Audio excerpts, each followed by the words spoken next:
Assalamualaikum warahmatullahi wabarakatuh. Perkenalkan, nama saya Abi. Perkenalkan, nama saya Desi Novitasari. Perkenalkan, nama saya Lilis. Perkenalkan, nama saya Adi Maulana. Kami dari 12 MIPA 1 kelompok 8 akan menjelaskan mengenai peran lembaga penegak hukum dalam Menjamin keadilan dan kedamaian. Ada beberapa lembaga penegak hukum di Indonesia. Setiap lembaga memiliki tugas dan peran masing-masing dalam menjamin keadilan dan kedamaian negara. Berikut lembaga-lembaga penegak hukum di Indonesia. Taruna, selamat siang. 1. Peran Kepolisian Negara Republik Indonesia. Polisi yaitu suatu badan yang menjaga keamanan dan ketertiban masyarakat dan menjadi penyidik perkara kriminal. Adapun kepolisian, menurut Undang-Undang Kepolisian Negara Republik Indonesia Nomor 28 Tahun 1997 Pasal 1 dan Undang-Undang Kepolisian Republik Indonesia Nomor 2 Tahun 2002 Pasal 1 ialah segala hal ikhwal yang berkaitan dengan fungsi dan lembaga polisi sesuai dengan peraturan perundang-undangan. Dalam bidang penegakan hukum, publik khususnya yang berkaitan dengan penanganan tindak pidana sebagaimana yang diatur dalam KUHP. Polri sebagai penyidik utama yang menangani setiap kejahatan secara umum dalam rangka menciptakan keamanan dalam negeri. Maka dalam proses penanganan perkara pidana pasal 16 Undang-Undang Nomor 2 Tahun 2002 tentang Polri telah menetapkan kewenangan sebagai berikut. Tegap. Tegap. Maju. Jajan. 1. Melakukan penangkapan, penahanan, penggeledahan, dan penyitaan. 2. Melarang setiap orang meninggalkan atau memasuki tempat kejadian perkara untuk kepentingan penyidikan. 3. Membawa dan menghadapkan orang kepada penyidik dalam rangka penyidikan. 4. Menyuruh berhenti orang yang dicurigai dan menanyakan serta memeriksa tanda pengenal diri. 5. Melakukan pemeriksaan dan penyitaan surat. 6. Memanggil orang untuk didengar dan diperiksa sebagai tersangka atau saksi. 7. Mendatangkan orang ahli yang diperlukan dalam hubungannya dengan pemeriksaan perkara. 8. Mengadakan penghentian penyidikan. 9. Menyerahkan berkas perkara kepada penuntut umum. 10. Mengajukan permintaan secara langsung kepada pejabat imigrasi yang berwenang di tempat pemeriksaan imigrasi dalam keadaan mendesak atau mendadak untuk mencegah atau menangkal orang yang disangka melakukan tindak pidana. 11. Memberikan petunjuk dan bantuan penyidikan kepada penyidik pegawai negeri sipil serta menerima hasil penyidikan penyidik pegawai negeri sipil untuk diserahkan kepada penuntut umum. 12. Mengadakan tindakan lain menurut hukum yang bertanggung jawab, yaitu tindakan penyelidik dan penyidik yang dilaksanakan dengan syarat sebagai berikut. 1. Tidak bertentangan dengan suatu aturan hukum. 2. Selaras dengan kewajiban hukum yang mengharuskan tindakan tersebut dilakukan. 3. Harus patut, masuk akal, dan termasuk dalam lingkungan jabatannya. 4. Pertimbangan yang layak berdasarkan keadaan yang memaksa. 5. Menghormati hak asasi manusia. 2. Peran Kejaksaan Republik Indonesia. Kejaksaan Republik Indonesia adalah lembaga negara yang melaksanakan kekuasaan negara, khususnya di bidang penuntutan. Penuntutan merupakan tindakan jaksa untuk melimpahkan perkara pidana ke pengadilan negeri yang berwenang dalam hal dan menurut cara yang diatur dalam undang-undang dengan permintaan supaya diperiksa dan diputus oleh hakim di sidang pengadilan. Pelaku pelanggaran pidana yang dituntut adalah yang benar bersalah dan telah memenuhi unsur-unsur tindak pidana yang disangsikan dengan didukung oleh barang bukti yang cukup dan didukung oleh minimal 2 orang saksi. A. Fungsi kejaksaan. Yang pertama, perumusan kebijaksanaan, pelaksanaan dan kebijaksanaan, teknis pemberian bimbingan dan pembinaan, serta memberi perizinan sesuai dengan bidang tugasnya berdasarkan peraturan perundang-undang dan kebijaksanaan yang ditetapkan oleh Jaksa Agung. B. Tugas dan wewenang kejaksanaan. Tugas dan wewenang kejaksanaan diatur dalam Undang-Undang Nomor 16 Tahun 2004 Pasal 30 sebagai berikut. Yang pertama, di bidang pidana. Tugas dan wewenang kejaksanaan di bidang pidana adalah A. Melakukan penuntutan. B. Melakukan ketetapan hakim dan putusan pengadilan yang telah memperoleh kekuatan hukum tetap. C. Melakukan pengawasan terhadap pelaksanaan putusan pidana bersyarat, putusan pidana pengawasan, dan keputusan lepas bersyarat. D. Melakukan penyidikan terhadap tindakan pidana tentu berdasarkan undang-undang. E. Melengkapi berkas perkara tertentu dan untuk itu dapat melakukan pemeriksaan tambahan sebelum dilimpahkan ke pengadilan yang dalam pelaksanaannya dikoordinasikan dengan penyelidikan. Yang kedua, di bidang perdata dan tata usaha negara. Kejaksaan dengan kuasa khusus dapat bertindak baik di dalam maupun di luar pengadilan untuk dan atas nama negara atau pemerintah. Yang ketiga, di bidang ketertiban dan ketentraman umum. Kejaksanaan turut melaksanakan kegiatan berikut. A. Peningkatan kesadaran hukum masyarakat. B. Pengamanan kebijakan penegakan hukum. C. Pengawasan peredaran barang cetakan. D. Pengawasan aliran kepercayaan yang dapat membahayakan masyarakat dan negara. E. Pencegahan penyalahgunaan dan atau penodaan agama. F. Penelitian dan pengembangan hukum serta statistik kriminal. Yang ketiga, peran hakim sebagai pelaksanaan kekuasaan kehakiman. Keberadaan lembaga kehakiman di Indonesia diatur dalam UU RI No. 49 Tahun 2009 tentang kekuasaan kehakiman yang merupakan penyempurnaan dari UU RI No. 4 Tahun 2004. Hakim adalah penjabatan peradilan negara yang diberi wewenang oleh perundang-undang untuk mengadili merupakan serangkaian tindakan hakim untuk menerima memihak di sebuah sidang. Pengadilan berdasarkan ketentuan perundang-undang, hakim tidak boleh dipengaruhi oleh kekuasaan lain dalam memutuskan perkara.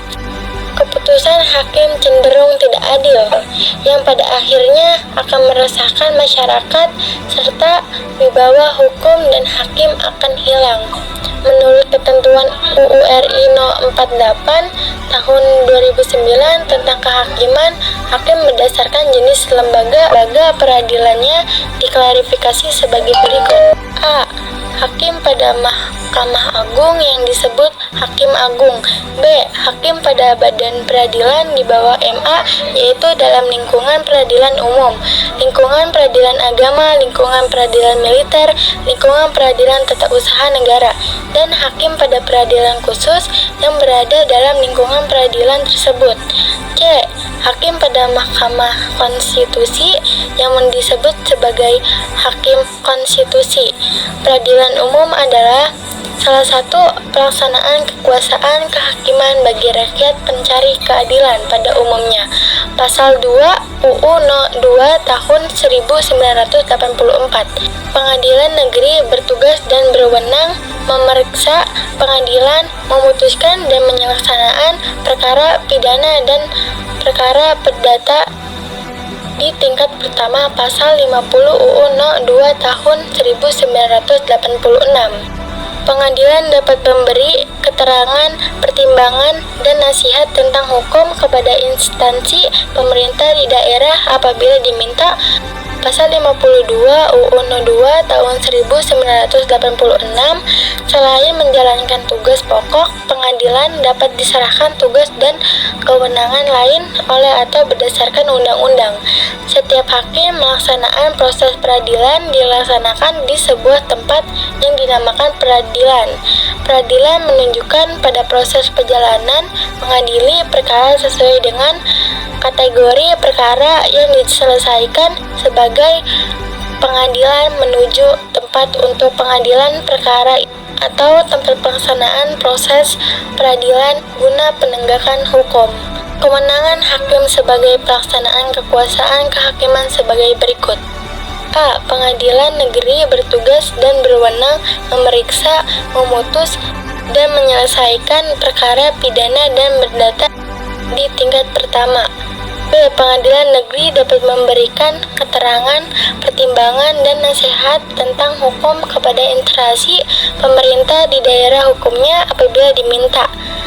C. Selain tugas dan kewenangan tersebut di atas, pengadilan negeri dapat diserahi tugas dan kewenangan lain berdasarkan undang-undang. 4. Peran advokat. Advokat disebut juga penasehat hukum adalah orang yang diberi kuasa untuk memberi bantuan di bidang hukum baik perdata atau pidana kepada yang memerlukannya, baik berupa nasihat, konsultasi maupun bantuan hukum aktif baik di dalam maupun luar pengadilan dengan jalan mewakili, mendampingi, membela dan melakukan tindakan hukum lain untuk kepentingan hukum para pengguna jasanya. Keberadaan advokat sebagai salah satu lembaga penegak hukum diatur dalam Undang-Undang Republik Indonesia Nomor 18 Tahun 2003 tentang advokat. Setiap orang yang memenuhi syarat dapat menjadi seorang advokat.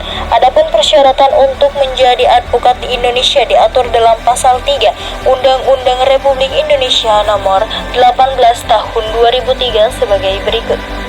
A. Warga negara Republik Indonesia. B. Bertempat tinggal di Indonesia. C. Tidak berstatus sebagai penjabat negara atau pegawai negeri. D. Berusia sekurang-kurangnya 25 tahun. E. Berijazah sarjana dengan latar belakang pendidikan tinggi hukum. F. Lulus ujian yang diadakan organisasi advokat. G. Magang sekurang-kurangnya 2 tahun berturut-turut pada kantor advokat. H. Tidak pernah dipidana karena melakukan tindak pidana kejahatan yang diancam dengan pidana penjara 5 tahun atau lebih. I. Berperilaku baik, jujur, bertanggung jawab, adil, dan mempunyai integritas yang tinggi.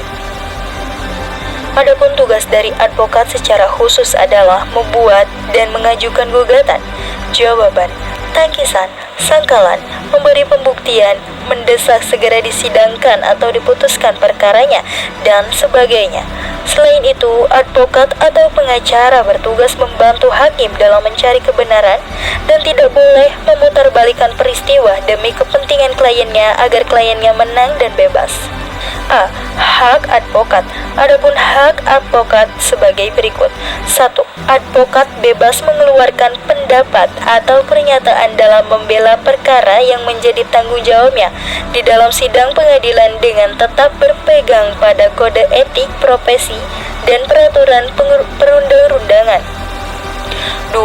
Advokat bebas dalam menjalankan tugas profesinya untuk membela perkara yang menjadi tanggung jawabnya dengan tetap berpegang pada kode etik profesi dan peraturan perundang-undangan. 3.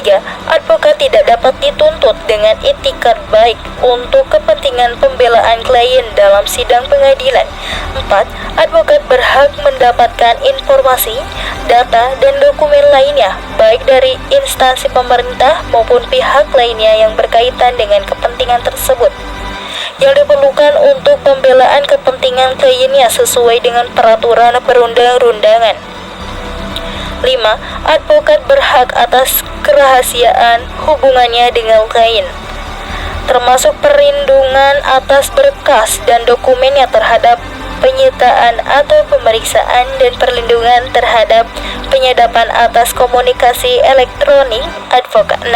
Advokat tidak dapat diidentikan dengan kliennya dalam pembela perkara klien oleh orang berwenang dan atau masyarakat. B. Kewajiban advokat. Kewajiban seorang advokat sebagai berikut. 1. Advokat yang menjadi penjabat negara tidak melaksanakan tugas profesi advokat selama memangku jabatan. 2. Advokat dilarang memegang jabatan lain yang meminta pengabdian sedemikian rupa sehingga merugikan profesi advokat atau merugikan kebebasan dan kemerdekaan dalam menjalankan tugas profesinya. 3. Advokat dilarang memegang jabatan lain yang bertentangan dengan kepentingan, tugas, dan martabat profesinya.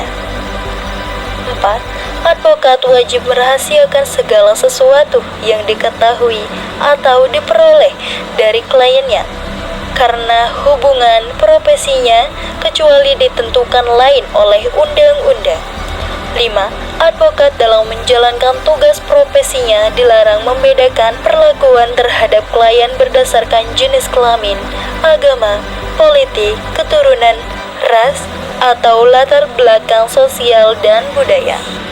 5. Peran Komisi Pemberantasan Korupsi atau KPK. KPK merupakan lembaga negara yang bersifat independen, yang dalam melaksanakan tugas dan wewenangnya bebas dari kekuasaan manapun. KPK dibentuk berdasarkan Undang-Undang Nomor 30 Tahun 2002 tentang Komisi Pemberantasan Tindak Pidana Korupsi.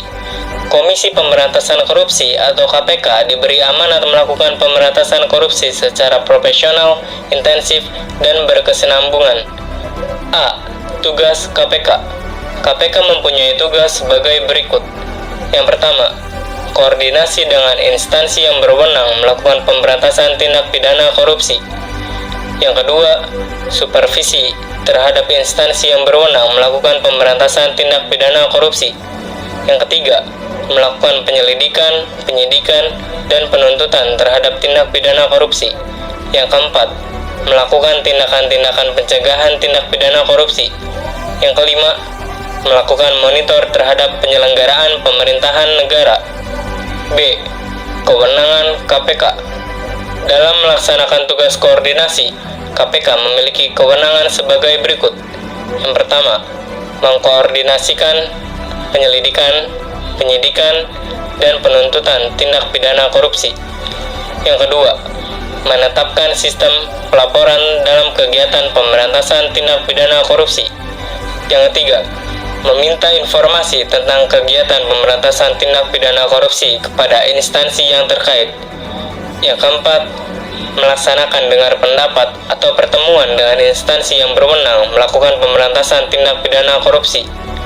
Yang kelima, meminta laporan instansi terkait mengenai pencegahan tindak pidana korupsi. C. Kewajiban KPK. Kewajiban KPK sebagai berikut. Yang pertama, memberikan perlindungan terhadap saksi atau pelapor yang menyampaikan laporan atau memberikan keterangan mengenai terjadinya tindak pidana korupsi. Yang kedua, memberikan informasi terhadap masyarakat yang memerlukan atau memberikan bantuan untuk memperoleh data lain yang berkaitan dengan hasil penuntutan tindak pidana korupsi yang ditanganinya. Yang ketiga, menyusun laporan tahunan dan menyampaikan kepada Presiden RI, DPR RI, dan Badan Pemeriksa Keuangan. Yang keempat, menegakkan sumpah jabatan. 5. Menjalankan tugas, tanggung jawab, dan wewenangnya berdasarkan asas-asas yaitu asas kepastian hukum, keterbukaan, akuntabilitas, kepentingan umum, dan proporsionalitas. 6. Peran lembaga pemasyarakatan. Lembaga pemasyarakatan disingkat LP atau lapas adalah tempat untuk melaksanakan pembinaan narapidana dan anak didik pemasyarakatan di Indonesia. Lembaga pemasyarakatan merupakan unit pelaksana teknis di bawah Direktorat Jenderal Pemasyarakatan Departemen Hukum dan Hak Asasi Manusia, dahulu Departemen Kehakiman. Pegawai negeri sipil yang menangani pembinaan narapidana dan tahanan di lembaga pemasyarakatan disebut petugas pemasyarakatan, yang terdahulu lebih dikenal dengan istilah sipir penjara. Adapun fungsi lembaga pemasyarakatan menurut Kepmen nomor M01 PR0703 tahun 1985 pasal 2 sebagai berikut. Yang pertama, melakukan pembinaan narapidana atau anak didik. Yang kedua, memberikan bimbingan, mempersiapkan sarana, dan mengelola hasil kerja. Yang ketiga, melakukan bimbingan sosial atau kerohanian narapidana atau anak didik. Yang keempat, melakukan pemeliharaan keamanan dan tata tertib lapas. Yang kelima, melakukan urusan tata usaha dan rumah tangga.